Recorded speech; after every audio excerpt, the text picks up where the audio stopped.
So, ladies and gentlemen, welcome back to Eazy Conversations. Thanks a lot to everyone who listened to the last episode featuring the homies Matt, Riley, and I. Riley, you absolutely killed it on here, and we look forward to having you on again down the road.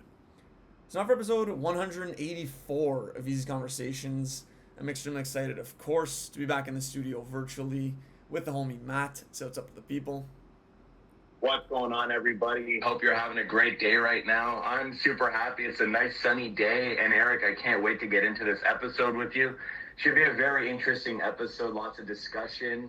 I can't wait to get started. So why don't you let the listeners know what we're going to be doing right now? Yeah, I'm super excited as well for a lot of reasons, honestly. So, the the topic for today's episode is a format we have done before in the past.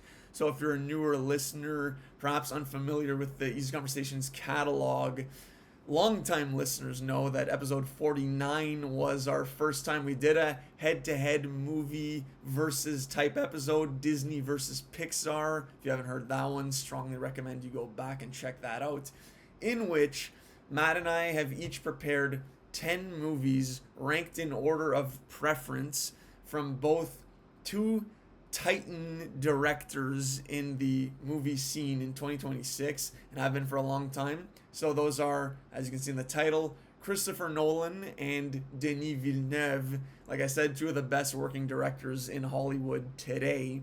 And yeah, it's part of our, I guess, Debating the Greats series as well, where we also did Shawshank versus Godfather not too long ago.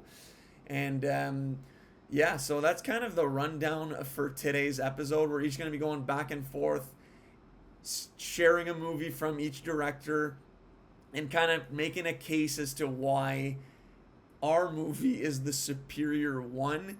And as we've done in the past with the Disney vs. Pixar episode, if we're unable to pass an impasse and neither of us want to really concede the point, we can turn it over to the court of public opinion, see if the listeners want to weigh in. That did happen in that episode, like I said. So if you want to vote on Instagram if it comes to that, please do. And yeah, I mean, I think as far as introing, that's as good as it gets. Matt, anything to add in terms of these two directors or what we're about to do for this episode? You said a lot you basically read my mind, Eric. I just want to add, these two directors, every time one of their movies come out, it's like an event. People are excited. These are names that the general audiences know as well, not just like film buffs or cinephiles. Like, people are excited when these guys release a movie. They're they're not even like that old either, right? Like, they still got like lots of years ahead of them, and we could even do a part two one day for their filmography, because I'm sure there's lots of great stuff to come. This year they're both releasing a movie as well, so that's exciting. I think we're going to look back on their careers as like, yeah, these are modern day like Spielbergs and Kubricks. That's a lot of praise right there, but honestly, like, when we're going to be discussing the films today, it's not too crazy. So I can't wait to get into it, Eric. Yeah, nothing else to add on the directors. Did you want me to start with the first movie or? Yeah, you can start us off with the first movie. And yeah, exactly. I think that's what spawned the idea is they have two massive movies coming out this year, The Odyssey for Christopher Nolan and then Dune Part 3 for Villeneuve, which we'll no doubt be talking about later this year. And I just want to say we did have a few polls up to get interest from the audience members and pose the question, whose filmography are you more a fan of? And it was split down the middle, 50-50 Villeneuve, Nolan. And as for which movie are you most excited for between Dune 3 and Odyssey, it was a 60-40 split in favor of Dune Part 3. So I do think this is kind of going to mirror how today is going to go. I would be absolutely shocked if one of us has the larger share of votes in terms of what we think is the better movie by a substantial margin. Like, my call here is that this is going to end up being a 50-50 or 60-40 type episode. If it's anything more than that, I'll be a little surprised, but we'll see how each of us have curated our lists and what we each think of the other's case for the movie. So yeah, Matt, kick us off. Number 10 for your Christopher Nolan. Yeah, I guess I don't know if we said that, but Matt's going to be representing Christopher Nolan. I'll be doing Canadian legend Denis Villeneuve. But let's get into it. And just adding, if it is a 5-5 split, we got to do a part two to this episode. Odyssey versus Dune Part 3 probably next year, but that'd be a fun show. Okay, I'll kick us off. My first Christopher Nolan movie I'm going to introduce is Insomnia from 2003, I believe. Insomnia is a movie with Al Pacino, Robin Williams, Hilary Swank. It's about Al Pacino. He plays the detective who's sent to an Alaskan small town where there's no sunset. It's always sunlight 24/7. The sun doesn't set on this town for like a period of the year, and he has to catch a serial killer.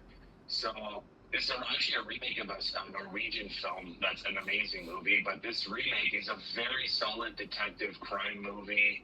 It's shot really well. You can see Nolan's like early on, he knows how to frame a movie and tell a story really well, because the two guys we're going to talk about tonight, they're master storytellers, and that's why we're talking about them. They just know how to paint a picture and tell a great story. Insomnia is just filled with a lot of investigating and then good character development, and it doesn't go exactly where you're expected to in the end, but I think it's a really solid little gem from Nolan, and not a lot of people remember that he directed Insomnia because it's an Al Pacino vehicle, but it's a really solid movie, and I had to it had to be included in the 10, because I had to trim down because he has more than 10 movies, but I picked this as my number 10 to head against, I guess, your first Villeneuve movie, which I'm curious to hear what it's going to be. So go ahead, Eric. Yeah, so just before I give what my pick is, this is kind of a tough start for me in that in terms of debating, I've not seen Insomnia. So it's going to kind of be hard for me now to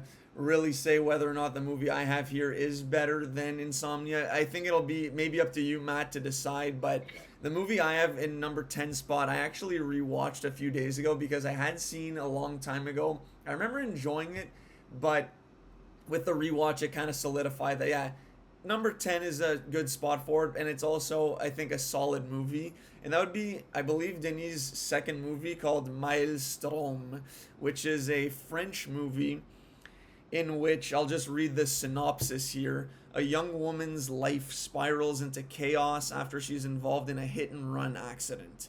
Then she encounters a mysterious man who offers her an opportunity for redemption. So I think right there, if you've not seen this movie and you're looking for a French movie specifically, strong recommend. Maelstrom is a relatively short movie, comes in at an hour and 20 minutes.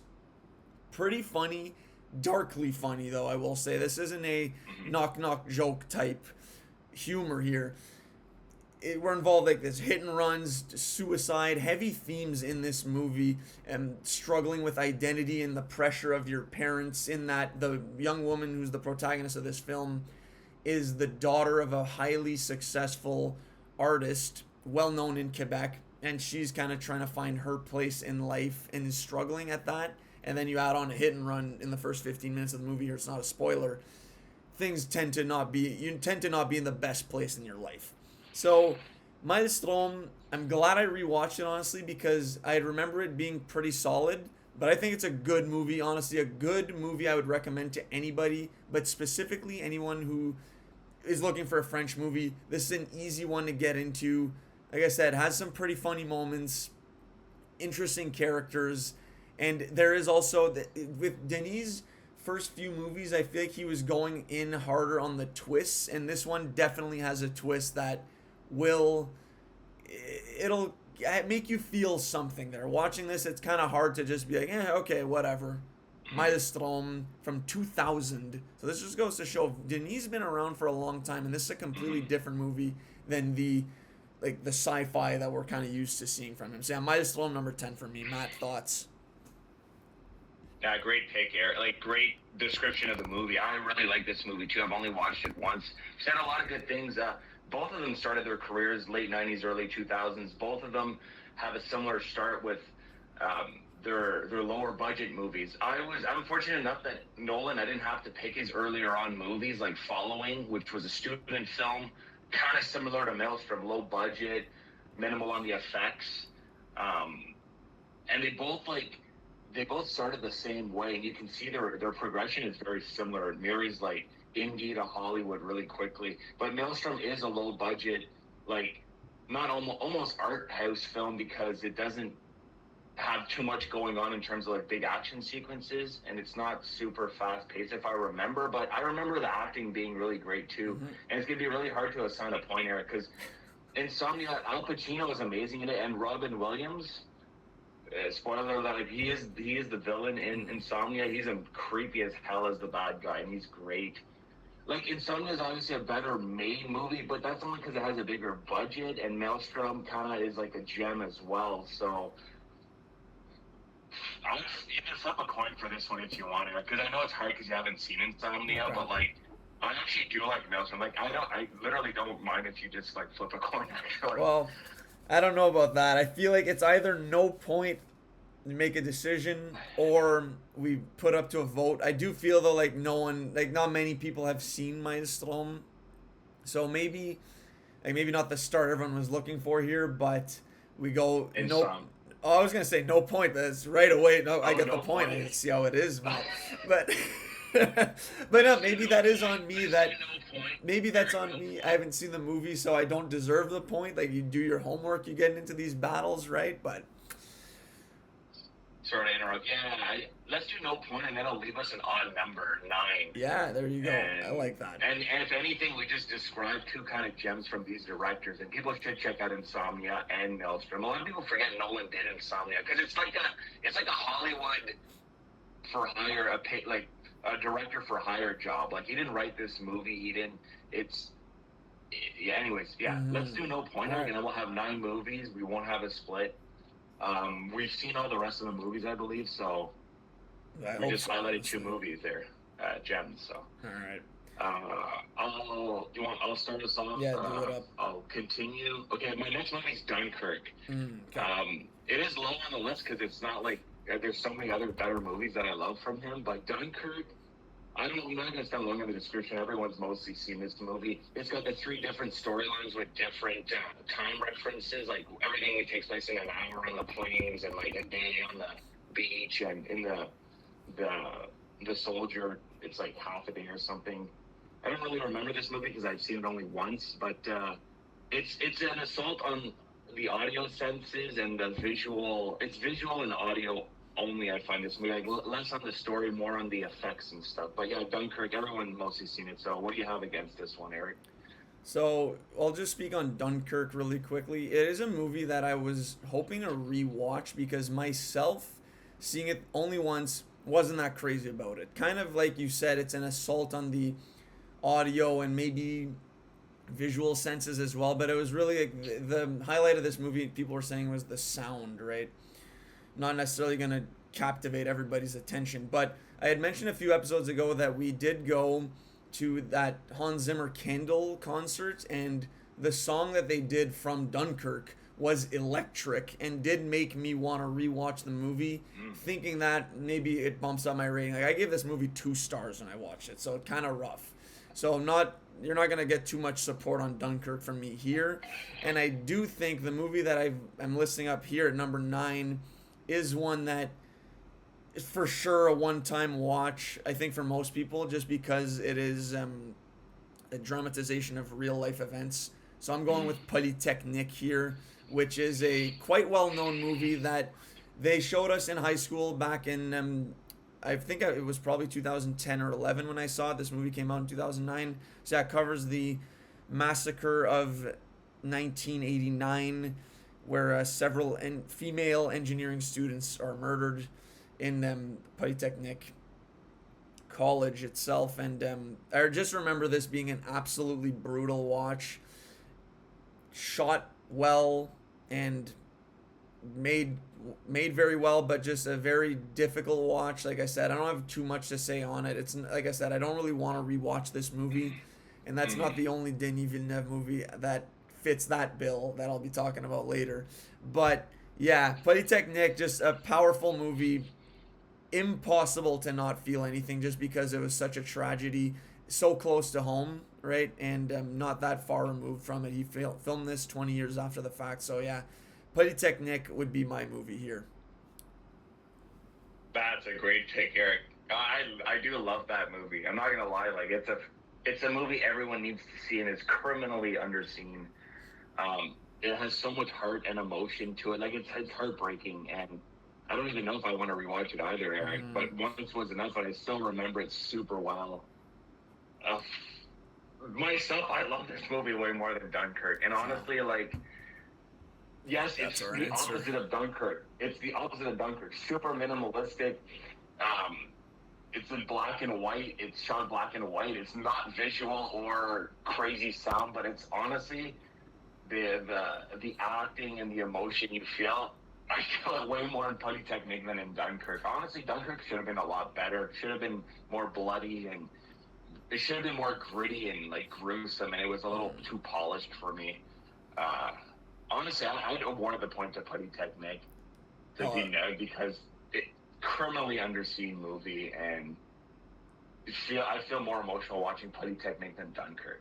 Don't worry, I've already put the point up on my side on the video, so thank you, Matt. So yeah, if you're watching on the tube, I've got the list of movies that we're gonna go back and forth with, going up chronologically, and also a point scale, so you could see it as we award points for each round. So I can go, Matt, now, just so I'm not always the one rebuttaling there. We can alternate. So for my number 8, another one I just rewatched yesterday, actually, that again I thought was a really good movie the first time I saw it, and described as a mind, it just messes with your mind a lot. You're not really sure what's happening here, and very confusing movie. But seeing it twice, I feel like I got a better grip on it now. So that would be one of 2 movies Denis put out in 2013, which would be both starring Jake Gyllenhaal, and this one in a dual role. So the movie is called Enemy, that I'm putting up here. So really quickly, it's about a man who lives in, this is all shot in Toronto, shot and set in Toronto. So a lot of these first movies with Denis, you'll see it's a lot of Canadian settings, and then, yeah, there's some Canadian influence in there. So yeah, Jake Gyllenhaal lives in Toronto. He's a professor at a university, has a girlfriend that he's seeing, it looks like, very casually. And then later on in the movie, he rents a movie at a video store, and in that movie sees a man who's an extra, looks like, who looks exactly like him, and it kind of sends him down this rabbit hole of finding out, like, who is this person who, like, it's him. He plays these 2 roles, right? So he ends up finding this other version or doppelganger of himself, and in that version of him is an actor, like I said, and is married with a pregnant wife, and all of their lives kind of start to intertwine, and there's a lot of intrigue as to what's going on. Like, are we long lost twins? There's interactions with the mother where she confirms, like, no, you don't have a brother, it's just you. And they make a lot of references to a slight differences between the 2 characters that kind of leads you to question, like, okay, what's kind of going on here. So I don't want to say too much, and maybe, Matt, we can talk off air about it, because I don't want to spoil how it all ends. But I have a theory as to what is happening in this movie, and the way that you're kind of hooked in the whole time, and it's a thinker for sure, but not overly long. It's like, again, an hour and a half rips by, and Jake Gyllenhaal plays 2 different versions of a similar character, or 2 different characters essentially. So really good stuff. Enemy, number 8 for me. Great description of the movie, Eric. I'm a big champion of this movie. Like, I try to introduce it to a lot of people. I saw it at the theater, going in blind, didn't know what to expect. I was hooked from start to finish. I loved all the twists and turns as it's going along, and the surrealistic aspect of the movie with, like, a lot of intercuts to weird things. Yeah. And even just from the first scene of the movie, if you're not intrigued by the first scene of the movie and it turns you off, like, just turn the movie off, because you're not gonna like it. It's very Lynchian, David Lynchian, and, like I said, surreal. And I do have theories too on the movie we can discuss later. It's a movie you want to go in blind. Like, I know probably a lot of you haven't seen it. Like, just go watch it. Like, don't watch trailers. Just go in it. I love the premise of the movie. Like, when he sees himself on film, and like, what the heck? Like, that's amazing. Yep. Good description, Eric. I'm gonna put it up with a movie that has its own twists and turns and crazy, like, reveals. It's the movie he made between his 2 Batman movies. The movie I'm going to talk about is The Prestige, the magician movie with Christian Bale, Hugh Jackman, Michael Caine. I think this movie is, again, a little underrated in his catalog. Not a lot of people bring it up, but I think this movie is fantastic.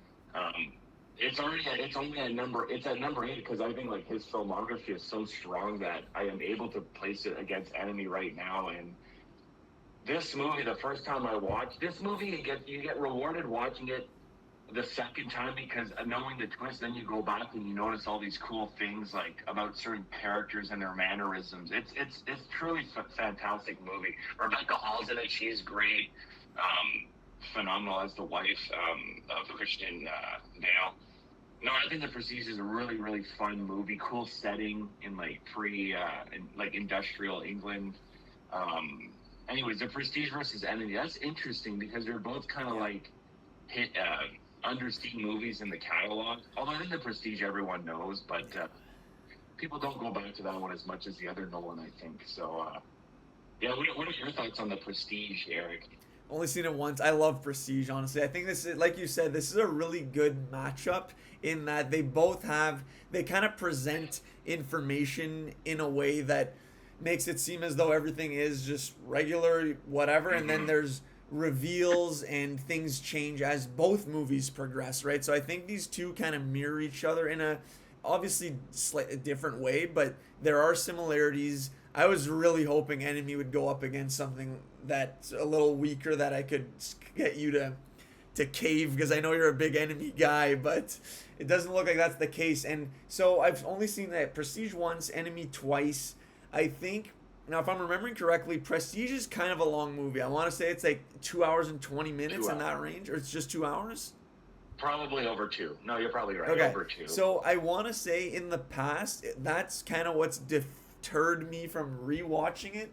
But I do think Prestige is a better movie because I remember seeing Prestige the first time. The only time I was really impressed by it. I really liked it. So I'm leaning Prestige personally. I think it's probably the better movie. Enemy more of a. Okay, so I guess the difference here is Prestige is very clear. This is what it is. Enemy, you have to think a little more. It kind of depends on what kind of outcome you prefer as a viewer, right? Do you want to be thinking about this movie? Because that was the same thing for me. I've seen Enemy twice, and I was still at the end thinking, like, okay, well, what does that mean? What does the spider mean? Kind of thing. That's not even a spoiler. It's literally, what does that mean?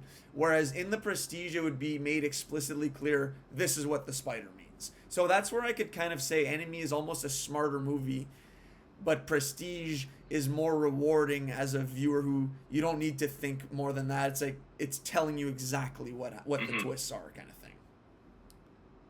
Well said, Eric. So you're leading, like, Prestige is more black and white, Enemy is more gray with its ending, and Prestige is like a whole magic trick to fool you the whole time, and Enemy is like just a mind bender that screws with your mind. Definitely has less appeal, like mass appeal, than The Prestige, but I mean that's not what we're awarding points for. I would lean towards The Prestige because I've seen that one like maybe 5 to 8 times, and I've seen only Enemy 3 times, I believe. I've seen Enemy more than most. Like I love Enemy too, but I think The Prestige overall is a better made movie, just in terms of like its setting and the character. The acting's phenomenal. Not that Jake Gyllenhaal is not, but like Christian Bale and Hugh Jackman.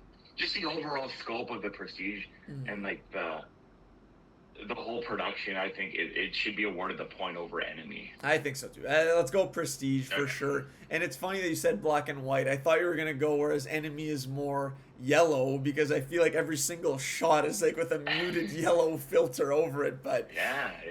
Well said. So which I'm sure there's a reason for that lens choice. But no, I think Prestige is the worthy winner of this one. But no, 2 good movies to go head to head. Where would you have had Enemy in your list if you were on the Villeneuve side? Would it be much higher than 8, or I guess tough to just put you on the spot for that, but I would have had one more movie before Enemy, but Enemy would have been my 7 actually. Okay. Now looking at the list, because the heavy hitters are coming. Like Nolan might have, Anyways, Denis, All right. Do you want me to go? So kick us off for number 7.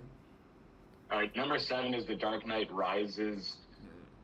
It's cool that both directors are going to have a trilogy now with Dune 3 coming out. Like, when we do an overall comparison later on, they're both going to have this big trilogy, one sci-fi, one like a superhero. But The Dark Knight Rises, definitely the weakest of the 3 in my opinion. But this movie is epic in scope. Like it's a long movie. It takes its time telling the story. It sets it up, but like at the end, it's very rewarding when Batman rises after. Like he comes back to Gotham and saves the day. Bane is a cool villain, although you do need subtitles. Like I find this movie is, even though the lesser of the three, it still like concludes the Dark Knight trilogy, which will be remembered for a long time because it is awesome. It does conclude it very like satisfactory, in a satisfying way. But yeah, definitely a movie that I think the more I watched it, I'm seeing more stuff and appreciating a little bit more than the first time I watched it. But yeah, The Dark Knight Rises. What are your thoughts, Eric? Yeah, in terms of this trilogy, Rises is for sure my least favorite, and I've seen it a few times. It's one that when I do a rewatch now, I don't even watch it anymore. So I'm not a huge Dark Knight Rises guy. Now there are some things going for it for sure. Bane's solid villain, Catwoman was great, but I kind of look back at this one as like, okay, it's a little too long. It maybe the Dark Knight or Batman is just down for too long too. It takes him forever to get his mojo back. It's not really one that excites me and makes me want to rerun all too often. Like it's been forever since I've re-seen this. So for me, I don't know about The Dark Knight Rises, but I understand that as far as ending a trilogy goes, which is not always easy, it's still overall seen as a satisfying conclusion. But for me, it's by far my least favorite in this trilogy. So now I'm putting it up against now we're starting to get into the sci-fi train for Denis. Oh.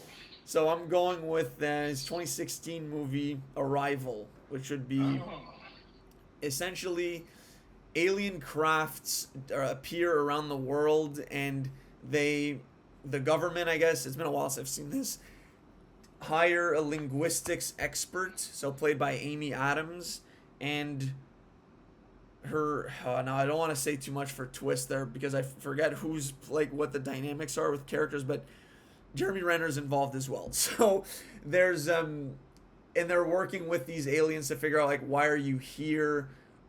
They're seen as a threat to humanity, of course, but are they really here to threaten humanity? How does that work? A lot is unveiled through, again, this is kind of a movie that makes finding out about a different races or species language kind of interesting and dynamic, in that I don't think there's many movies in which we've seen aliens kind of look like this, and they communicate with like almost squid-like ink, projecting symbols that then Amy Adams and co kind of decipher what those symbols mean. They're able to extrapolate audio files as well. There's a lot going on. And this movie, in terms of narrative, like this could have been a Nolan movie where you don't necessarily start in chronological order, right? We're jumping to the past, the future, the present, which I find, I've seen this twice. You pick up a lot of stuff on the second viewing, and the twist does hit the same. Obviously, you're aware of what's coming. So I think that's a big point in favor of Arrival, is that it's not just a linear narrative. You can maybe say that there is some Nolan influence here in this movie, but Denis puts his own twist on it, and his unique flair for sci-fi started to be apparent with Arrival. That's his first dip into the sci-fi world, and he definitely hit a, I don't know, home run is the best way to put it, but definitely at least 2-3 bases, I'd say, with Arrival. Yeah, triple for sure. I love Arrival, and that's your cue to put the point up. But no, I think Arrival, I'll just say it should take the point, and I'll explain my reasoning. Having it at number 7, wow, that's all. That I'm scared for the upcoming debates, because like I love Arrival, and okay, having just finished the 3 Body Problem novels, like it makes me want to watch Arrival right now, because it has similar themes of communicating with extraterrestrial life. And I love that you're not given any information the first half. You're kind of like left in the dark, and then the revelations. I remember my jaw dropped in the theater, Eric. I was shocked by like what I was seeing. I was like, oh, that's so smart. That's because I didn't know how they're gonna wrap this movie up with the setup, right? It's not a movie that has explosions and lasers and like cool visuals like that, but it's thought provoking, and it makes you think. It's a more realistic sci-fi movie. as opposed to his other ones coming up. But no, I think Arrival's great acting, great storytelling. At the end of the day, it's all about the storytelling. So yeah, I definitely like Arrival more than The Dark Knight Rises. Nice. Yeah, good description, Eric. Thank Good you. job. Yeah, it's one that I've like I said, I've rewatched a few of the Villeneuve movies in this last week. I haven't been able to watch others, but I think I am gonna go back and watch all the ones I haven't seen in a long time. Anyways, obviously there's some that I've seen arguably too many times in the last few years, but Arrival is not one of them. So yeah, and now for number 6, I feel like this could have flopped with Arrival. It was these two I could have, again, they're interchangeable, but it's the other one when I was referring to a movie that I have no intention of rewatching. Oh. Is a 2010 movie. His last one in that has a lot of French dialogue in it that is going to be on my list and is called Incendie. So if you haven't seen this, just quick rundown. It's a story of two young adults voyage to the core of deep-rooted hatred, never-ending wars, and enduring love. So I guess the the full synopsis is a mother's last wishes send twins Jeanne and Simon on a journey to the Middle East in search of their tangled roots. Now, Matt, I may need a lot of assistance here to give a true rundown of what happens in this movie because it's been so long, but I remember watching this movie. It's a harrowing journey throughout the Middle East, and there's a lot of bumps and bruises around the way, and a hard hitting twist at the end is the thing I remember the most. And that's like I said, no, don't want to rewatch more than once because it's a tough ending, and that is why I have this movie this high. In that maybe I like, or I'd rather rewatch Arrival and Enemy over this, but this is a better movie than both of them just because of the emotional impact that it had on me watching it. Tough watch, amazing movie though. That's all I got on Incendie as my number 6. Wow, I mean, where do I begin with this movie? I've only seen it once, but I'll never forget it. I think this movie is a masterpiece. It's a Quebec, it's a Canadian movie. Got nominated at the Oscars for Best Foreign Film. It's one of the best movies coming out of Quebec, honestly. And if you had this at number 1, I wouldn't even be mad because I'm like, it's a phenomenal movie. That is so hard to watch because the themes in the movie, there's child abandonment, there's the Islamic. This movie is portrayed through the Islamic wars and that culture, and showing like the different things that's going on. When the two siblings are asking about like what happened to their mom through the war, and it's we don't want to get into the twist at all, but like there's a lot of like child soldier stuff and torture stuff and like all that brutal stuff of war. But then like once you find out the twist, it just like you don't even want to think about it too much because it's like really messed up. But the way he presents the twist is such great filmmaking. Yeah. He sets it up near at the beginning and then he brings it all back to the end, and then you're like the pool scene, I'll just say for people who have seen the movie, is like I have chills right now all over my body. I know. It's bone chilling, and maybe one day I will rewatch it when enough time has gone by. But holy crap, what a movie! What a movie! And I mean, I pair it against another like. I'm going to keep going with the Dark Knight trilogy. And it's going to be so hard to compare a Batman movie to Incendie, but I'm going to try my best with Batman Begins. Batman Begins, the start of the trilogy. Honestly, Nolan did something super hard. The last Batman movie was a turd, Batman and Robin with George Clooney. And he had to revive the series, and what he did was nothing short of amazing because like he created this. If it wasn't for this movie, there wouldn't be a successful trilogy. So you have to prove that I can do a great Batman movie, less on the goofy high-tech side with like giant spaceships, and like it was less goofy than the last 4 Batman movies with its like over-the-top comic booky villains and stupid one-liners. Like this is more rooted in reality and more realistic. Like Batman Begins is definitely the most realistic, and you can like it's not like it's possible that you could do all these things somewhat. And we had a cool villain with Liam Neeson, great casting again, like Michael Caine as Alfred, Morgan Freeman's in there. There's so many great Cillian Murphy. There's so many great things about Batman Begins. I just rewatched it. It truly is a great Batman movie, but not only that, just a great movie in general about a character named Bruce Wayne going through a lot of stuff. Like I said, if this wasn't successful, we wouldn't have the big movie coming up after this one. But like I said, how do you compare a Batman movie to instalment? One's way more popular in the mainstream, and one is more of like a cinephile, like masterpiece, like a must-watch if you're a film buff. And it would definitely upset a lot of casual viewers, as well as cinephiles, actually. But no, I don't know how we would go about this. Like, what are your thoughts, first of all? I'm a huge Batman Begins guy. Ra's al Ghul, criminally underrated and almost forgotten villain. Everyone talks about. That's the thing. That's again my problem with Dark Knight Rises is everyone talks the Joker warranted, and then Bane unbelievable. Like no, Ra's clears Bane in my opinion. I'm a huge Ducard fan.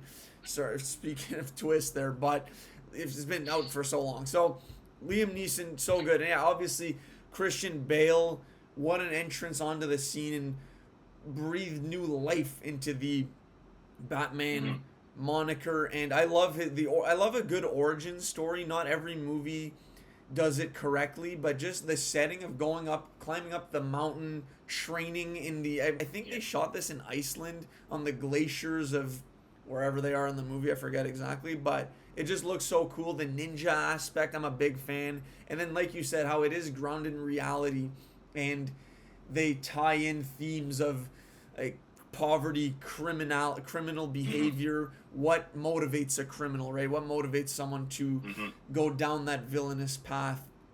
Great stuff. Katie Holmes, awesome as Rachel. It's too bad that she couldn't come back for The Dark Knight, but big fan of her in the role. And yeah, it's just an all-star cast all around.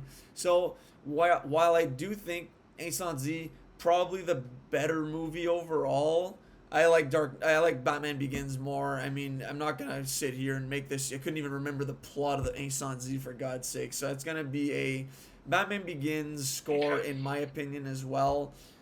I mean, instalment not for everybody. It's not even for me. So I think Batman Begins is a worthy winner here. For sure. That's a good breakdown, Eric. Yeah. That's a good breakdown, yeah. But they're both great movies. Like, in different ways. It's so hard to compare them. Yeah, exactly. This isn't an Enemy and the Prestige 1-to-1. Yeah. This is water and vinegar going up one against the other. But anyways, oil and vinegar? I don't even know. But anyways, not number 5. Top 5 time. Now I feel like it's all going to be heavy hitters, and curious to see what you have at number 5.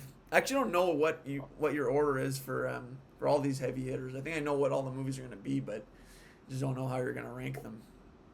Yeah, okay. Yeah, it was tough. I'm going to just close out the trilogy, actually. A movie which I've talked, like, you know why it's number 5, because I've talked about this on the podcast. It's not, so I'm not saving this, like, this one's right now, The Dark Knight. Okay. I've talked a lot about this on the pod. For those who don't know, I do find the movie slightly overrated in the sense that it should not be, like, ranked number 2 or 3 on the IMDb Top 250, but it is still a really awesome, great masterpiece of a superhero movie. Like, thinking about it more objectively, and, like, yes, I have seen this movie a bunch of times, too. I just hate when it's compared to, like, the greats, in my opinion. But, I mean, I'm curious to see what you're going to have against it, and then we can debate. But, yeah, Dark Knight, this movie is nothing without Heath Ledger as the Joker. We all know that. Since the opening scene to the end, he commands the scene. You know, even some scenes kind of improvise and actually scared Maggie Gyllenhaal in the scene where he crashes the party. Like, that's not acting from her. She's terrified of him. Christian Bale is great, although his raspy voice gets more and more annoying starting in this movie. No, this movie's iconic. I'm not going to discuss. We all know Dark Knight. It's iconic. It's always going to be rewatched, and like it's always going to be in our hearts and minds in terms of like thinking about superhero cinema. But yeah, so that's The Dark Knight at number 5. What do you got, Eric? So when I was saying I don't know how you have these movies ordered, like me, of course, if I was doing this for Nolan, I would have Dark Knight number 1. So Really? this is huge for me that it's number 5. And I can easily throw away a movie here. I'm not even bummed about it because I love the movie I have going up here, no doubt. But now I feel a little more confident going into my top spot. So number 5 for me, I'll just say it already. I've talked about this movie a ton. Dune 1 would be my number 5. In terms of, I love this movie. I'm a huge fan.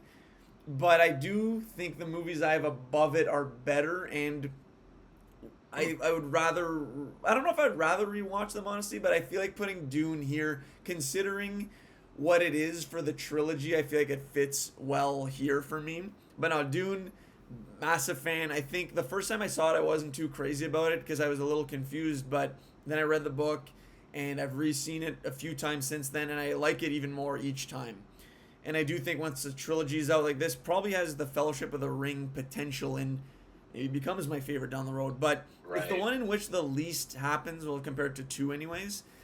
But it sets the scale and the scene for what this story is gonna be, and it's just so fascinating and amazing to see the contrast of Timothée Chalamet in Dune 1 compared to Dune 2. It's almost completely different characters. And I feel like that growth is earned in that. There's a lot that happens in Dune 1 and then in 2, which leads to who he becomes in the end of Dune 2. So, honestly, maybe I'm convincing myself I should have had this higher because I do love this movie a lot. But number 5 for me, I think, of course, you go Dark Knight gets the point. If I would have to rewatch one, it's Dark Knight. But I love Dune. And yeah, Dark Knight, I don't necessarily agree that this movie's nothing without Heath Ledger. I think he definitely is the standout, elevates it, of course. But the movie is edited so well and the pace is so tight. There isn't a second to waste in Dark Knight. It just moves. Despite being a long movie, too, it's almost like 2.5 hours.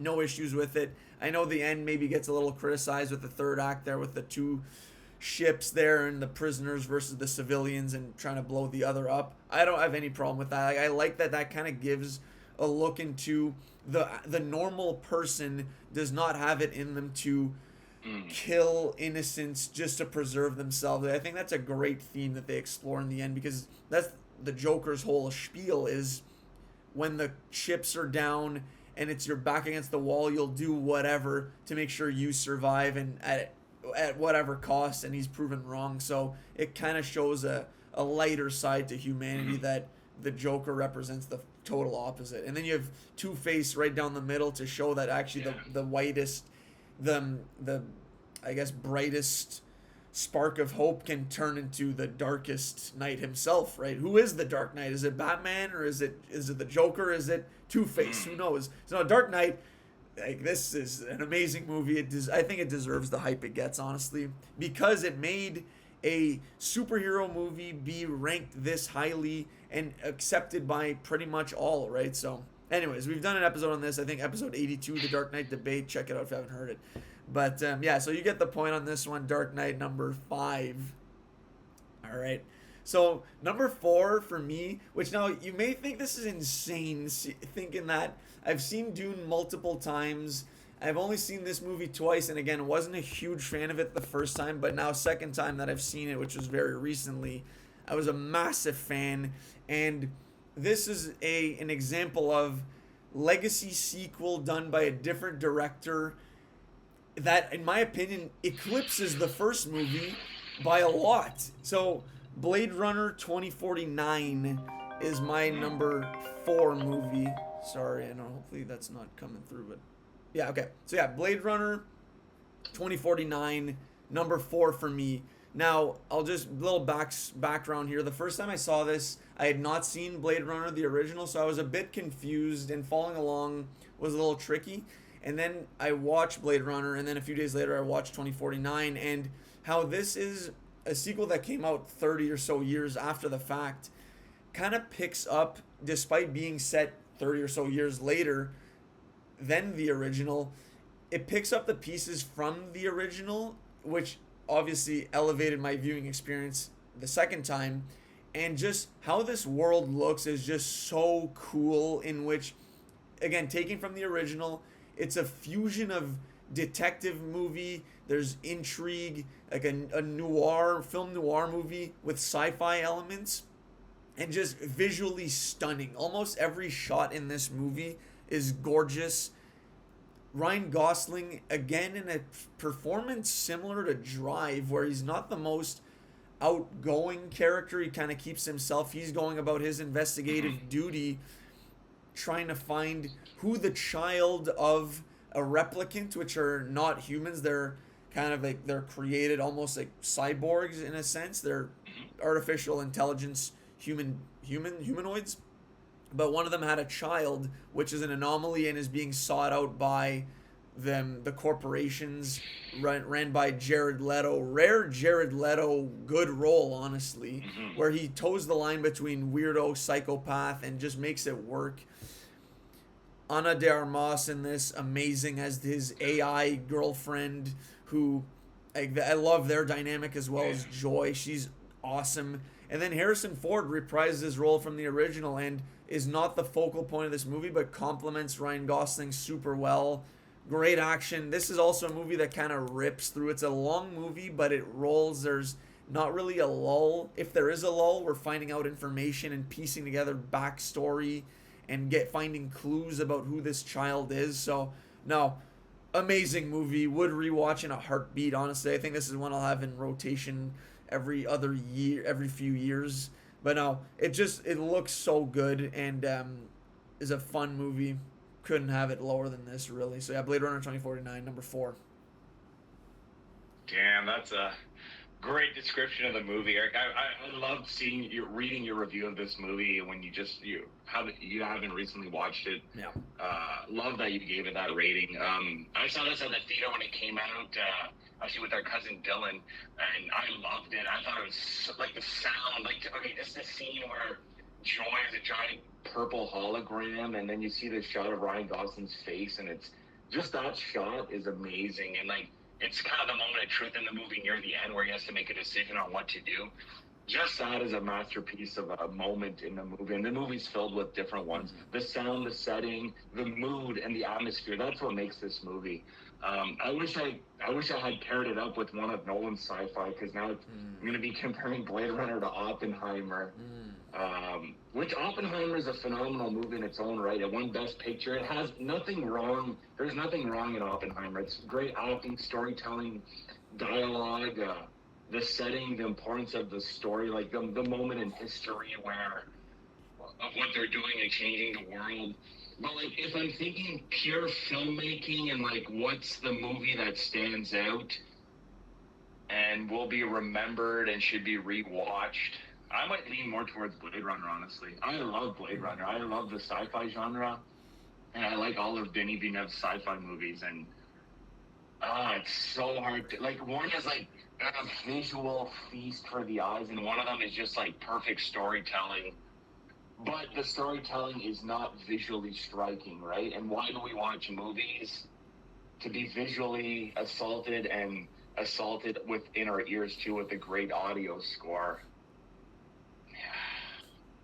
Honestly, for that reason I just mentioned, I think Blade Runner should get the point in terms of it checks all of those boxes in cinema, right? Where are you thinking leading the same way? Yeah, I think Oppenheimer is an amazing movie. It's definitely one that I think about rewatching as well. I'm going to give it a third go. I liked it both times. I feel like it does get better with each viewing. But in terms of if I had to watch one movie on a given night where I want to be entertained, I'm for sure going Blade Runner, because I also think it's one that's more accessible to the masses, where Oppenheimer, it's all dialogue, right? Which is fine, but it's a 3-hour movie. It's a commit. It's great storytelling too. You get the two perspectives, right, from Lewis Strauss, played by Robert Downey Jr., and then Oppenheimer, Cillian Murphy, the black and white, and then the color. It is great, amazing movie. I just don't know if it has the sauce to go up against 2049. I think Blade Runner is the pick here as well. Okay, I second that. Yeah. I haven't thinking about it yet, so now we're all tied up. But it's just just personally, like, this is me and Eric's personal choice, but like, Yeah. I think in terms of filmmaking, just Blade Runner is the better movie. And Oppenheimer is almost like too, like you said, it is long, but there's not a wasted moment either. It comes down to personal preference, guys, and me and Eric feel like just visually and filmmaking wise, Blade Runner gets the point. Because I know some people might be like, oh, Oppenheimer's like, there's not, like, it's a flawless movie. And anyways, this is our choice, guys. I think that's going to be the controversial choice, maybe. Not in my opinion, but anyways. We'll see. There's a lot of time left for controversial opinions coming up. So true. So then, what's your number 3? Go ahead, Eric. No, I think it's you. I introduced my last one. So yeah. That's right. I'll go next. Okay, my number 3 is Inception. I absolutely love this movie, Eric. Seeing it in the theater blew my socks off, and then rewatching it countless times after, it holds up. And I find Inception such an original concept, implanting an idea in someone's dreams, through someone's dreams, and having it stick, and then going down the deeper levels in someone's brain was such a smart idea. And like, what a cast of characters too. Leo, Tom Hardy, Joseph Gordon-Levitt, Cillian Murphy. I was like, whose brain did they go into? Anyways, there's a huge cast in this movie. It's awesome. It's like a little team that goes deeper and deeper into the levels, losing a member every time, and then everyone has their little part to play. Everyone's seen Inception. I don't want to go on and on, but she's in the movie too. She's great. What I like about Inception is it is a long movie, but to me, not a second wasted. And then the score is amazing. That score, oh my God. Like, all of Nolan's scores are amazing. The Hans Zimmer score, race against time aspect, and really cool original sci-fi movie. So Inception at number 3 for me. I think I've said it on the pod. I think in our overrated episode with Bassam a long time ago, I did say I think Inception is overrated. So it's tough for me, right? Like, I know most people are massive Inception fans. I think I remember the first time I saw it, I really enjoyed it. I was a big fan, but for me, I had the reverse effect that you did for subsequent viewings, in that I don't know if it's as smart as it thinks it is. And then he took that idea even further with Tenet, I think. And anyways, but I mean, it's cool, right? You're going into people's dreams, like, on paper, unreal. And honestly, in terms of execution, the movie looks great. You got these buildings folding up on top of each other. You're going into like the next layers of people's sleep. So it's dreams within dreams. The cultural impact of Inception cannot be denied. If you haven't seen the movie, you know about Inception, you know what it's about, and it's an expression people even use, like, oh, are you incepting that in my head or whatever. So hey, can't deny it's been a powerful and, like I said, impactful movie.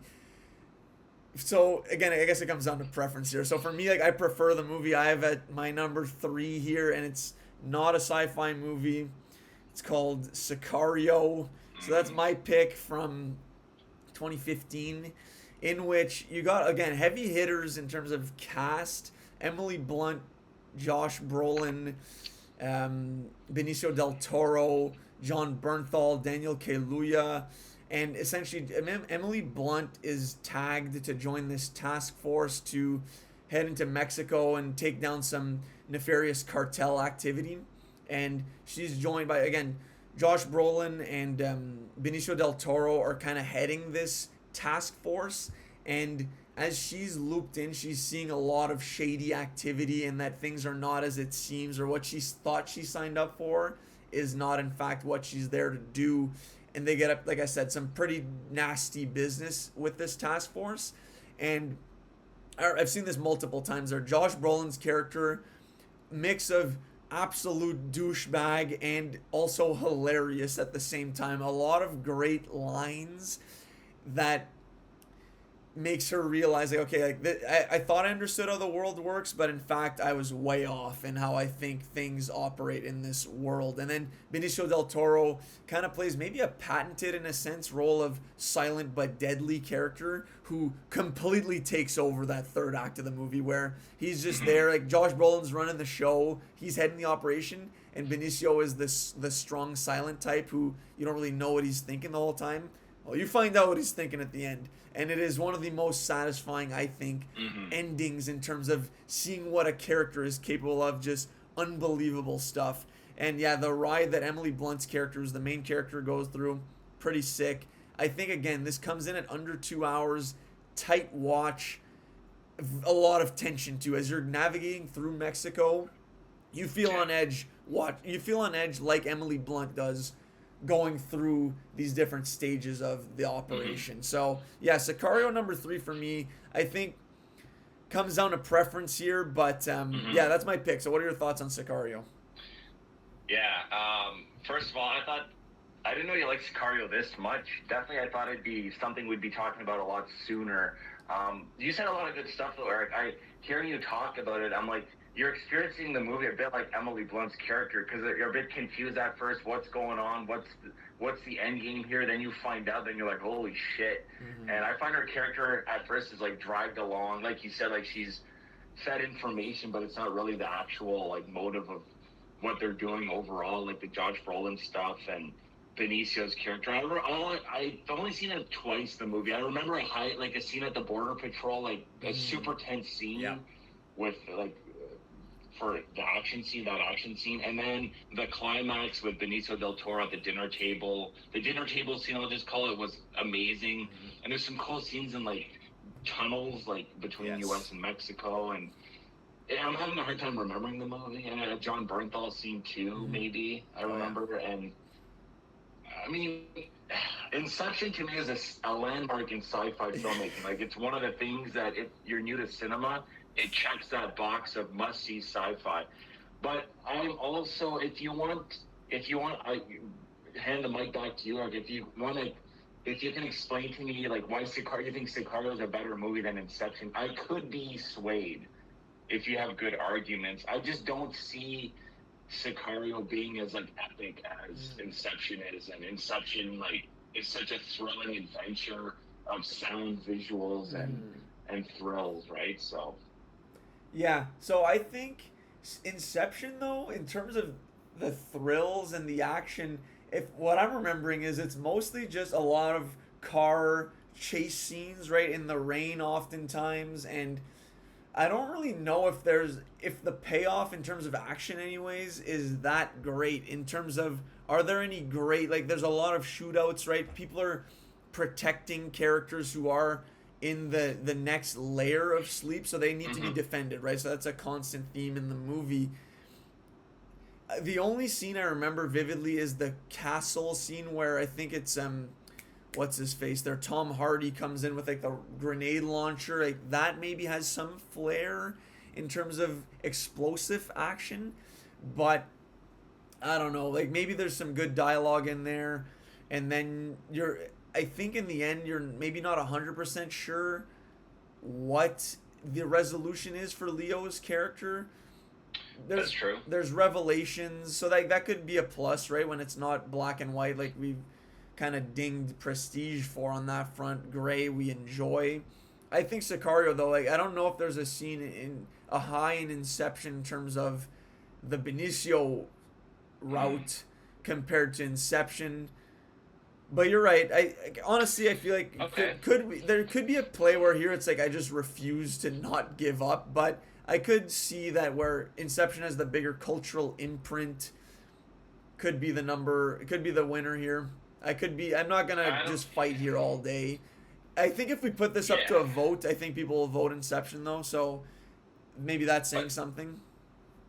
But I don't think like it should. If we only go by cultural stuff, I think Nolan will have more points. But I think we have to like Sicario is a super well made, almost like no wasted scenes type of movie. It depends if do we go with the sci-fi masterpiece or the actual like what would you call, like, thriller drama masterpiece. It's hard to describe the genre of Sicario. I guess just like a drama at the end of the day, but super well made. Okay, but do you think And the Sicario's acting is sorry? the acting is better in Sicario than Inception. Let's be real here. Like, all the performances are phenomenal, and it's shot super well. I remember it being shot like perfectly. Yeah. Go ahead, Eric. Well, I was gonna say, do you think Sicario's a masterpiece? I don't know if it is, but I think the tension. I think the tension is greater in. So that's what I'll say. I think the tension in Sicario is better than Inception because, and now maybe it's because I know how Inception ends and Sicario, but do you ever truly feel in danger in Inception where, like, you know Leo is gonna be fine, whereas in Sicario, I don't know.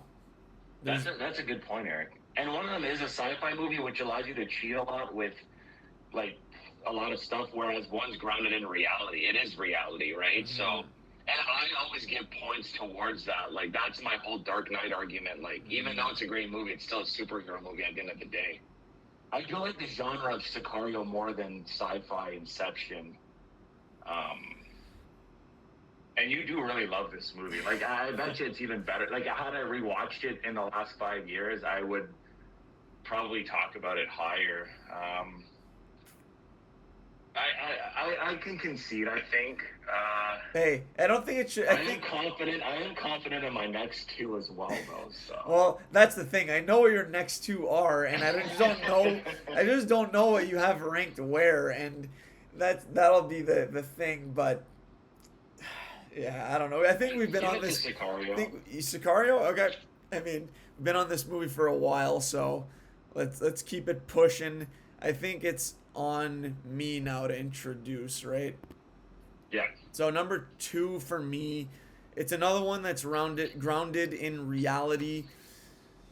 Again, I mentioned earlier, 2013, Denis dropped 2 movies, both starring Jake Gyllenhaal, and this is one I've seen multiple times. And in terms of hard to watch, it doesn't reach the highs of Eazy, but definitely is a movie that's uncomfortable, scary because it is grounded in reality and is something you just wish you or anyone you know, or anyone in general for that matter, never has to go through, but is a reality in the world, which is the apparent theft, or not apparent, the theft and kidnapping of your children. So that would be Prisoners, starring Hugh Jackman, Jake Gyllenhaal in the main roles.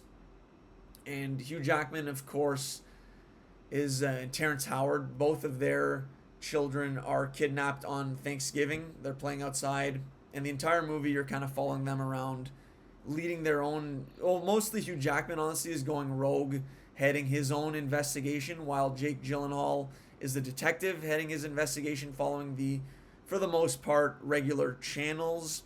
And just seeing those two, and then they clash also, where Hugh Jackman is disgusted at the lack of progress that Gyllenhaal's character makes throughout the movie and takes matters into his own hands. Eventually gets his hands on someone he thinks may be responsible for the kidnapping, and then again some uncomfortable scenes where he's threatening him with a hammer, and it's like, what lengths would you go to find your child? Hugh Jackman pushes those boundaries and is kind of aggressive in his pursuit. But that's not to say that Gyllenhaal is just a vanilla detective. He's kind of getting in there as well and is frustrated with his lack of results. So I kind of love their two mirroring ways of heading into the investigation and how it all comes together at the end. But yeah, crazy movie. It's a thriller, a scary one. We talked about it like last year in our thriller versus horror movies discussion there. Prisoners was mentioned there, but amazing movie in my opinion. Like I said, it's my probably second favorite of, probably I have a number 2 for my Denis movies. So yeah, Prisoners, if you haven't seen it, must watch. Obviously, yeah, it's not fun subject matter, but it's a digestible watch, and I think anyone can enjoy this movie and you're rooting for these two characters, Jackman and Gyllenhaal. A great rundown of the movie, Eric. I think Prisoners is a fantastic movie. I saw it at the theater and was like, it shook me. It's realistic, right? It's like, what if this happened to you? What would you do in that situation? It's one of those ultimate decision making. Like, what do you do? And Hugh Jackman's face during the hammer scene with the mirror, right? Like, I think he ad-libbed that. Like, he punched the mirror or something? And that's all real. Like, he's Ad-lib, yeah. terrifyingly great performance, yeah. Yeah. Now I'm at an impasse here. Like, if I want to stay true to the integrity of my list, and not switch these movies up, like I could pair some. I'm gonna just stick to what I had written down and have Interstellar go against Prisoners, because my number one Nolan is my number one Nolan. Anyways, so when I talk about Interstellar now against Prisoners, which is going to be not easy to do, but Interstellar to me is even better than Inception. Interstellar to me is like pinnacle sci-fi movie in the last 20 years. I rewatched it recently, rewatched it with Mackenzie, who had never seen it. She loved it. Just the ideas in Interstellar. First of all, just the space exploration aspect, going through the wormhole, world exploration, trying to save humanity. Like, the stakes cannot be higher in this movie. It's world ending, and how it can. I'm doing a bad job of describing Interstellar, but everyone's seen it. They know, like, the whole time dilation stuff with Jessica Chastain and McConaughey. That's super sad. The whole losing members along the way. Then the climax in the fourth dimension in the black hole. That's crazy stuff. It's stuff that has never been done before this, and I don't know. Nolan presented it in such a way visually, and the audio and the score of the movie is epic. Like, everyone remembers that. The docking sequence, the scene on the frozen planet with Matt Damon, how a race against time type of deal. Anyway, Interstellar, everyone's seen it. I don't know why I'm going on and on. But now, how are you gonna debate Interstellar versus Prisoners? Because they're both masterpieces in their genre, right? So it's kind of an Oppenheimer Blade Runner situation, I think. First of all, Eric, what are your thoughts on Interstellar? Yeah, I love Interstellar. Obviously, I think it is one of the best sci-fi movies of all time. I think there's a world where you're two and you're one, and same for me. Kind of we flip, and then it's like a cleaner debate for both, honestly, because I think the other movies pair better against the other. Yeah. So it's hard, right? I think Interstellar, in terms of impact and just how it's considered to be one of the best sci-fi movies, I don't have a hard time. I'm okay with saying that's the winner for this round. I'm not gonna fight too much on it. Okay. That's not to discredit Prisoners. I think Prisoners is amazing, but I do think Interstellar, it has it all, right? The story's gripping, the visuals are amazing. It's like you said, it's never been done. There's a good twist in there. It's I think it's Nolan at his best in the sense of everything he likes to do with time and how that's maybe not as linear as we perceive it to be, with the twist in there, and then his sci-fi footprint is all over it. Amazing story, acting, McConaughey. That scene where, again, all the passage of time that's happened so quickly, you just are gutted for his character in that when that happens, right? Imagine you're seeing your kids who a few hours ago even were in their teenage years, and now next thing you know they're full-blown adults. That's just a gut punch, and he conveys that so well with his acting chops. So that's McConaughey was just in his bag in 2014 between this True Detective, Dallas Buyers Club. It's true. Wolf of Wall Street, he was just dialed in. And I think this is his best. And you get an amazing Matt Damon cameo or minor role in there too, right? Anne Hathaway, Justin, Michael Caine, unbelievable. And again, a soundtrack that I listen to quite regularly. So, no, Interstellar is a masterpiece, a classic. I could have seen this, again, this could have easily been a number one movie here. Thought it was going to be, but then I remembered. I know why it's not. I remembered why it's not number one. Yeah. So, 4-4 heading into the end here. I think everyone knows what our movies are at this point. If not, where have you been this whole time? But, Matt, kick us off. What is your number one? Yeah, first of all, I want to say that was a great description of Interstellar. Objectively, Nolan's best movie in terms of he commanded everything perfectly. Like he was on top of every little facet of the movie, and he painted a masterpiece. But my number one Nolan movie is Memento. This movie holds a really special place in my heart. It's in my it's in my top 10 favorite movies of all time. For just the amount of times I've seen the movie and what this movie the amount of thought I put into this movie after viewing it each time, like, it really screws with my brain, and it makes me, there's a lot of thought provocation, and like, it stimulates my brain in a really good way in terms of filmmaking, and also like how people behave and how I behave in real life too. Like, there's some stuff said in the movie that's very hard hitting for me. Anyways, Memento's about Guy Pearce's character. He's trying to catch his wife's killer, and he has short-term memory loss. So he'll be doing his thing for 5 to 8 minutes and then forget everything that's going on. So he's tattooed stuff on his body, and he's written stuff down and has pictures on him to help him remember who's who and what he's doing. The brilliance of Memento, of course, is the way the movie's shot and told. It's told backwards, as if it's told in a way that as if you have short-term memory loss too, because you're experiencing the movie a little confused at first because it starts with the end. So you're kind of experiencing the movie the way Leonard Shelby, the main character, experiences life all the time, basically. So I thought that was a stroke of genius. There's black and white sequences, color sequences, and they all culminate towards the climax of the movie, which is actually like the middle point in the movie. If you can, I'm not going to go explain the whole timeline thing, but just, he presented the movie as if you'd had the condition that our main character has, which I think has not been done a lot in cinema, and I think is a stroke of genius. The story's kind of minimal in terms of where it goes, but it's all about the style and the thought provocation this movie evokes after it's finished, and then you just want to like discuss the movie. There's a lot of discussion after this movie, in my opinion. But yeah, Memento will always be near and dear to my heart. It's one of my favorite movies of all time.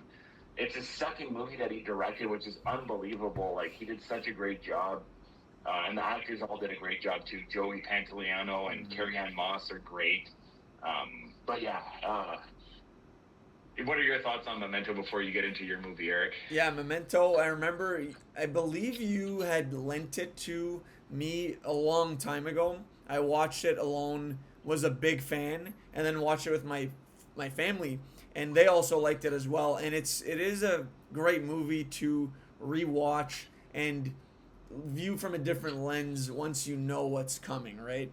So I think that's a big plus. I think, like you said, Nolan's second movie, it's very impressive that, again, it comes back to what we were just talking about with Interstellar. Nolan has been fascinated with time and telling stories in a non-linear way, which I think he does, especially in this movie, in a way that's very unique and different from other directors where, like, yeah, he's not the first director to do this.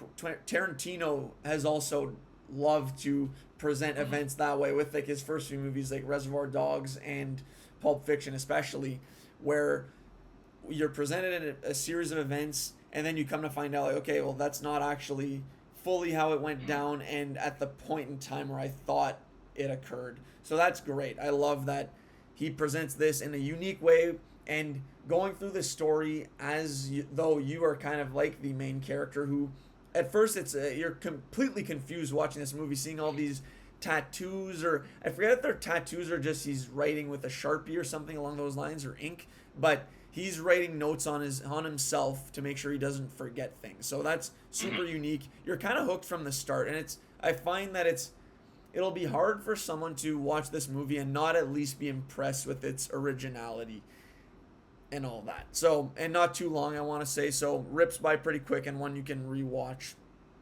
quite a few times. Number one for me, again, like I said, shouldn't be a huge shock here. Dune 2. I was enamored with the movie from the first time I saw it. I've seen it 4 times now. Massive fan. I cite it as one of my favorite theater experiences. The second time, especially when I saw it in IMAX and kind of seeing the difference in the scale and the soundtrack, which I listen to all the time still. And like I talked about with Dune at the start, this is a two-part story, right? Dune, the novel, was split into two books, and Villeneuve did the impossible and adapted a story that people thought could not be put to the screen correctly. And he did and then some, and created a modern day sci-fi classic that people compare to, again, Empire Strikes Back, Dark Knight. I want to say, again, you can, I don't really think you can compare this to Interstellar. It's completely different. And a reason why I think Dune 2, had it been going up against Interstellar, is one that you can recommend more easily, is that it is a straightforward narrative. It's kind of a coming of age in a sense, and the hero's journey, but not your traditional one where it's not seeing a protagonist go through hardships and then become stronger and strong enough to defeat his enemies. Sure, he does that, but at what cost? And what does he become as a result of this is what I think makes Dune 2 unique compared to its peers. Paul, by the end of it all, and we'll see in Dune 3, is not your traditional protagonist. Like, he becomes arguably a villain at the end, or because in defeating his enemies, it's not this triumphant, like, okay, great, we won. It's like, okay, now we're going to war, and was this necessarily needed? We'll find out in the third movie. And then the power of religion and how that can kind of mobilize a force to follow, arguably blindly, a figure that you've accorded all this mythological and, yeah, just power and importance to your society. So a lot of bone-chilling moments in that movie. The speech at the Siege is one of my favorite scenes, when Timothy just commands the screen and between Fremen's speech and English. Yeah, just a powerful performance that I've said on the pod already. I feel like he deserved the nomination for Best Actor over the Bob Dylan movie. He's unbelievable in this. I get chills watching this movie. 3 spots. This is one of them.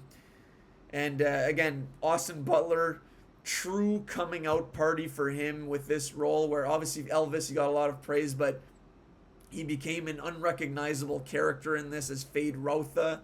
Again, gets compared to the Joker.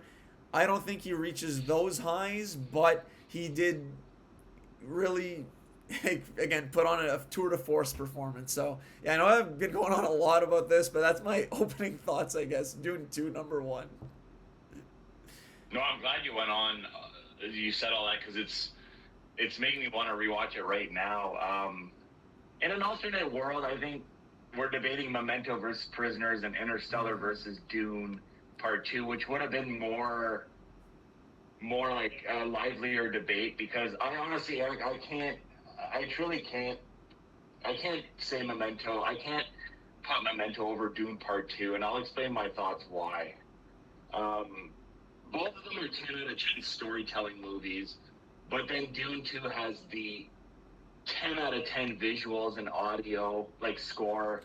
It has the way heavier themes of good versus evil, but like kind of like in a gray, like are they actually the good guys? But still good versus bad guy versus good guy, in epic conclusions and climax, battle sequences, and intense frenzy on screen, which is like great, like Lord of the Rings-esque like carnage. And then it has also the religious themes and the themes of like controlling people and how do people react in situations. It's got way more going on than Memento, is what I'm trying to say. And even though Memento is one of my favorite movies of all time, I can clearly see like Dune Part 2 checks more boxes than Memento. In terms of, Memento doesn't have any action sequences or visuals or a score like Dune Part 2. And I think at the end of the day, Memento will always be like a hidden gem of a masterpiece, highly rated all the time. But Dune Part 2 or the Dune trilogy will always be remembered and looked at like, yeah, it's a sci-fi Lord of the Rings, we'll say. It's one of the greatest sci-fi adventures told on screen. Because I truly hope Dune Messiah becomes like Return of the King, right? Like the most epic one. So hopefully. No, I have to concede the point for sure. I can't argue Memento over Dune Part 2. Interstellar would have a little more ammo, but that would have still been an interesting debate because it's not a clear winner there either. Yeah. I just want to rewatch Dune Part 2 right now, Eric, because it's been a while. I think you should. Have you only seen it the one time? Because I don't think I've Yes. seen you relog it. Yeah, so I'm just waiting for that and see if you like it more, right? Like I don't think there's Yeah. an obligation to be watching it the second time that you think it's better. Maybe it stays at the same rating for you. Me, it was just like I don't know, it just a massive fan right away, and even like I think this against Interstellar for sure, it's more an even playing field. It would have been interesting for sure. But Right? I Yeah. think I think Dune 2 is probably an easier one to recommend to anybody, whereas Interstellar you could get lost with the themes it gets into, right? The storytelling style. Like I Perhaps. think Interstellar is amazing, obviously. Gave it the point with ease over Prisoners. But yeah, Dune 2, it's just I mean it's been how many times have I said that's my number one on this pod, so Right. don't need to keep going here. But yeah, my hope is with Dune 3 he can tell this like wrap up the story. You're adding Robert Pattinson to the cast now. The trailer it was unbelievable. I'm normally not a trailer guy, but I had to watch it. I can't wait for 3. For me, between the two, that's an Odyssey. I'm more excited for Dune 3. And again, honestly, for some reason, Me if too. I shouldn't even bet against Nolan at this point, but I'm a little skeptical of Odyssey. Even though that was my take going into Oppenheimer, and that was an amazing movie. So I don't know. I mean, yeah. So 5-4. I think the swing vote here was the Sicario over Inception. That's for sure going to be looked at as a controversial moment for this debate because I do think people would have voted Inception if we had this as a poll. But if you haven't seen Sicario, check it out. But yeah, no. 5-4, like I said, this was. And again, I haven't seen Insomnia, so if I had seen it, maybe I go there. It's 5-5, so we knew it was going to be Right. tight. It's honestly win-win with these two lists. Like, these are the two goats right now. Oh yeah. Yeah, well said, Eric. And at this point, I'm just gonna rewatch Dune Part 2, like right before the third one comes out. Watch Yeah, them all good call. basically. I've kind of been like saving Dune Part 2 like a fine wine. It's aging right now. It's definitely gonna go up. Like I already know, like I'm gonna love it even more the second time. That happens a lot with me. Like Interstellar, loved it even more the second time. But yeah, no, I love discussing these two directors with you, Eric. One like heavy hitter filmmaker, like all these heavy hitters we talked about. And they still have like 20 plus years of filmmaking in them. That's crazy to think about. And I'm definitely more excited for Dune Messiah over the Odyssey, just for lots of reasons. I don't have to get into them, but yeah, I'm excited for Dune Messiah for sure. It's a genre I like more than the Odyssey genre, so. But they're both going to be like, you gotta go to the theater to watch these movies, and that's the thing with Nolan Villeneuve. They get into the theater, they get you in that seat to go watch something that will the perfect escapism basically. They're both those directors excel at that. You know, you're just transported into their world and you forget about life and everything in it, and then the movie ends and you're like, damn, that was epic. They create epics. Oh yeah. Yeah. No, I think you can't go wrong. I'm gonna have to watch Insomnia. Honestly, I'd forgotten about Insomnia. I thought you had Tenet was gonna be on your list. I'm like, all right, easy point for me. But I forgot about about Insomnia. So, yeah, no. If you haven't any of the movies we listed, if you haven't seen them, definitely watch. Again, I'll preface Insomnia maybe just like go into it knowing that it's a disturbing ending. Same with Polytechnique, but otherwise, I feel like there's something for everybody in these two lists. I want to say most people have seen the Nolan movies, and Villeneuve has more. Maybe hidden gems are just less known about, or you didn't know it was his movies. But what I will say, and what's great about this too, is that these two guys are good friends, and they kind of push each other to be better. And they're again leading the front of the sci-fi revolution. These two are putting out the best sci-fi, and like we said, arguably movies coming out these days. So we're in good hands as long as these two keep putting out movies there. I can't wait to see what Villeneuve does next personally. In that, after Dune 3, I don't think he has anything announced. If he keeps going in the sci-fi route, as shown in Blade Runner 2049 and Arrival, he can do it differently. But I mean, I've said in my review too, I'd love to see him do a Star Wars, either movie or trilogy, but I don't know if he wants to do that coming off of Dune, right? So that's it. That's all I got. Yeah. Yeah, he's one of the, if not the best Canadian filmmaker of all time, Denis Villeneuve. Maybe a Bond movie he wants to do. I think he mentioned right. that once. Yeah. But I Tom love when he Holland. does the sci-fi genre. He should stick to the sci-fi genre. Like, that's his thing. But he can do anything. Like, he has such a wide range. Anyways, I mean, we're not going to go on. Yeah. Both phenomenal directors. I'm glad we discussed their movies, Eric. We could have, like, spent 30 minutes. Like, we could have, like, discussed even more and gone in depth, but then, like, we'd be here for 4 hours. And one day we'll do a part 2 one day, because these guys are going to keep pumping out content. And I definitely want to discuss Dune, Messiah, and the Odyssey with you on the podcast. Whether they're good or bad, there's going to be discussion there, right? I think Odyssey itself is a pod where we can go over that genre in general, like maybe the Roman kind of Greek movie genre. I don't know. Maybe that's something I thought of. So maybe in July, I'm going to see that in IMAX. Same with Dune. Those are my 2 I have penciled for a trip to Canada to go see in IMAX. But must see in theaters for sure on the biggest screen possible. But a lot of fun. I mean, we'll probably revisit this kind of format of a versus again. Maybe next time it's 2 movies. But I like going through these directors' filmography. It was a lot of fun, and it's making me want to rewatch a lot of these movies.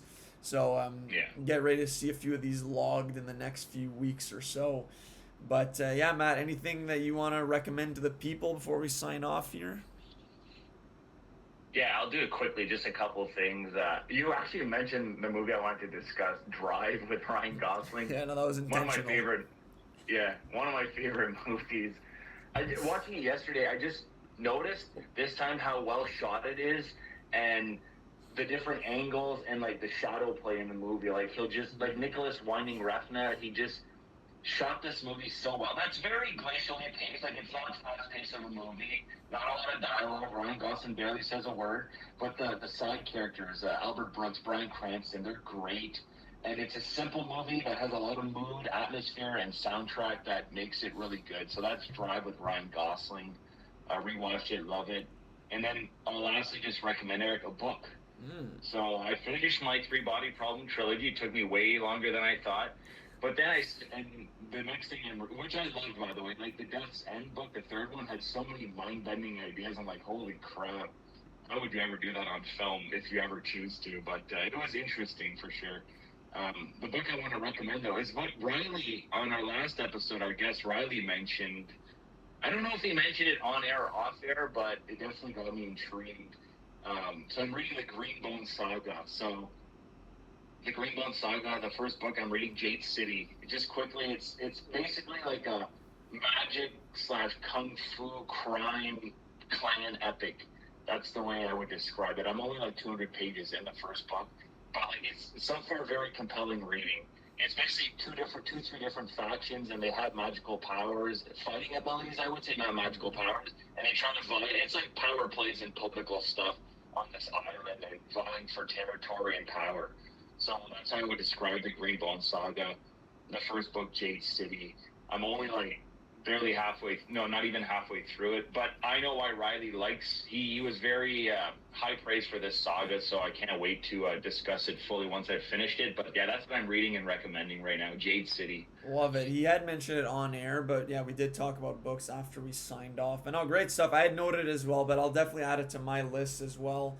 Looking for more fantasy and novels really at this point, like a new series to get into as well. So no, great stuff. Love that you've gotten into that and it's paying dividends early.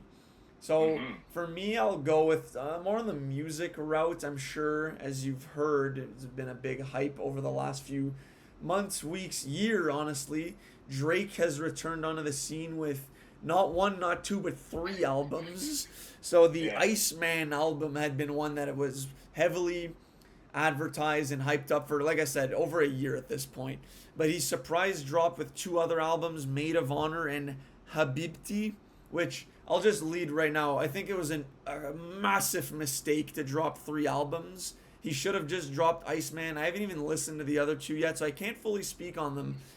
The reception online, though, is overwhelmingly negative on those 2 bonus albums. So that kind of takes away from what I think, honestly, Iceman, I was pleasantly surprised with it. well known to be maybe overly critical of Drake when he drops music. I think it's all more of the same, underwhelming, not inspiring. But honestly, Iceman, I've listened to it in the gym too. It's as the title kind of implies, like these are cold, hard hitting songs, and he delivered on that front. Now, again, why I say it's a mistake that he dropped those other two albums is because now you've just put out 42 odd songs where no one in their right minds are going to listen to all these three albums simultaneously. Even if there were 3 for 3 on the albums, they would get lost in the shuffle, and it doesn't help that these two albums are, like I said, not well received, so it takes away from the whole drop in general. Should have just stuck to the one. And again, maybe it just comes down to my penchant for criticizing Drake and what he does. I fell into that trap, but just being honest here. Matt, have you listened to any of these albums or thoughts? I have them ready to go on my phone, but I haven't listened to anything yet. I'm going to do Iceman first. Yeah. On my way to next drive to work, I'm listening to Iceman. Okay. Whole way through, and then the other albums. But yeah, I thought it was a mistake. I'm like, why is there 3 new Drake albums? Then I did some research. I'm like, oh, I don't know if that's a great idea because they're not short albums either, right? Mm-mm. So, no, I can't wait to listen to Iceman because, yeah, I haven't listened to a good Drake album in a while. Like the last few were underwhelming, right? Yes. So, and this one, like, I'm glad you said it was pretty good, like better than expected, right? So, Yeah. no, I'm gonna let you know my thoughts on the next episode of Eazy Conversation. Good stuff. But yeah, I think in general, artists should not drop albums that have more than 20 songs in general. Like I'm a 10 to 15 is kind of a sweet spot in my opinion. Iceman is like 18, which sure, that's fine. But then you add on 2 more albums, just a mistake. Anyways, but an album I actually want to recommend also is called It's Been Awful by Isaiah Rashad. So he's signed to the label that Kendrick Lamar used to be on. He's gone his separate way. Speaking of Drake, had to bring up Kendrick. So yeah, It's Been Awful, Isaiah Rashad, an artist I've been a fan of for a while. I actually saw him in concert. Brandon, a former guest, multi-time guest there, actually gave me a ticket to go. He was unable to attend, so he just very kindly gave me the ticket. And it was a great show. And his new album dropped after 5 years of no releasing any music. As the title suggests, It's Been Awful. This is kind of a darker album where he laments on the things going on in his life, a lot of struggles that he's dealing with, but that is honestly probably his best album he's put out, which is sad, but thankfully he's able to, I hope, be in a better place coming off of what he's rapping about here. But no, I think this is such a fantastic album. Kind of long, but just flows nicely one song to the next. And the only thing with this though is I kind of wish it had dropped maybe in like February, where it's not the kind of music I want to be listening to on a beautiful sunny day like we have today. Like I'm not in the mood for depressing stuff. Oh, okay. Circle back in Feb, I'm all over this dark rap. But right now, not so much. But no, I've listened quite a few times. Amazing album. One of the best to come out in 2026 so far. Would strongly recommend. Isaiah Rashad, most of his albums have been really good, honestly. Sylvia Demo, his first one, is probably my favorite one, just because I find like no skips and it's concise. But this might be his best one. So yeah, It's Been Awful, Isaiah Rashad. Check it out for sure. Oh, I certainly will. You introduced me to him, and I like his music. So you're saying today when I'm outside doing some yard work, listen to Iceman, not It's Been Awful, right? Because I was going to do the opposite. Yeah, exactly. I thought you were going to say listen to this album. Yeah, no, Iceman for sure.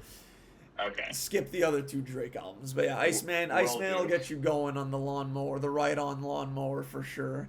Okay. But, perfect. Yeah, so music front, that's it. One last thing I'll throw out. Actually, it's pretty close to where you live, Matt. We went last night with my friends to the Diefen Bunker, which is a museum, a Cold War era bunker museum that they turn into an escape room, I think, on the weekends. So we did that as a group. Really fun. It was also educational in a sense, where we got to see what this bunker made during the Cold War in terms of in case a nuclear war were to break out or whatever, that we would have somewhere for our intelligence to go, like Prime Minister and Governor General to go and strategize, like in an underground bunker. It's in Carp, actually. So yeah, not too far from where you're at, Matt. Really great spot. Would recommend to anyone who likes escape rooms. It's like an authentic setting too, right? Where they repurpose this bunker to be an escape room, which is a massive scale. Like they give you a map to travel along in this bunker because it's so big and there's clues all over the place. Really fun. So we were broken up into 3 teams. So this is where typically an escape room I find there's a lot of personalities that clash, right? Like everyone wants to be the leader. You have different ideas of where to go and stuff, and sometimes it creates for a not a great experience. Whereas this one, we were broken up into 3 teams. So Andy and I, we were our own squad. One of our friends was alone, and then the 3 others were together. And they're ranked in order of difficulty. So we were able to complete our mission and then help along once we had done ours and communicate with walkie-talkies. A lot of fun. Would definitely recommend Defen Bunker. Check it out. That sounds so cool and like a little, not spooky, but like it used to be like, knowing what it used to be historically, you know, that friend going by himself. I'm like, I don't know if I'd go by myself, but really cool. No, it would be impossible to do this alone. Like you have an hour to do this, and especially if it's the mission that we did, which was 3 different missions. No chance you could get this done alone. So no, I was just saying, I wouldn't want to be the guy that's alone doing this. So like, I wouldn't want to be doing that part alone because I feel like there's so much pressure and you get lost or something. Oh, he was struggling. We had to help him out once we were done our part. Yeah. So yeah, that's all I got for today. Defen Bunker, couple albums. Enjoy the sunny weather. Awesome. Yeah, that's all I got too, and it's beautiful outside, and I'm happy. Yeah, man, a lot of fun to do this. Like I said, something we'll revisit down the road for sure. We'll be talking about Odyssey and Dune 3 soon, and any final notes for the listeners? Yeah, thank you everybody for listening. I hope you enjoyed our debate and weigh in on this because there's a lot of opinions here, and we want to know yours. So I hope you enjoy listening to the episode, and I hope you're going to enjoy the nice weather right now. And thank you for listening. Well said, Matt. So thanks a lot, everybody, for listening. Stay tuned for episodes dropping every 2 Mondays. Continue to enjoy the beautiful weather we got. And like Matt said, weigh in. Please, love to hear from you. And peace.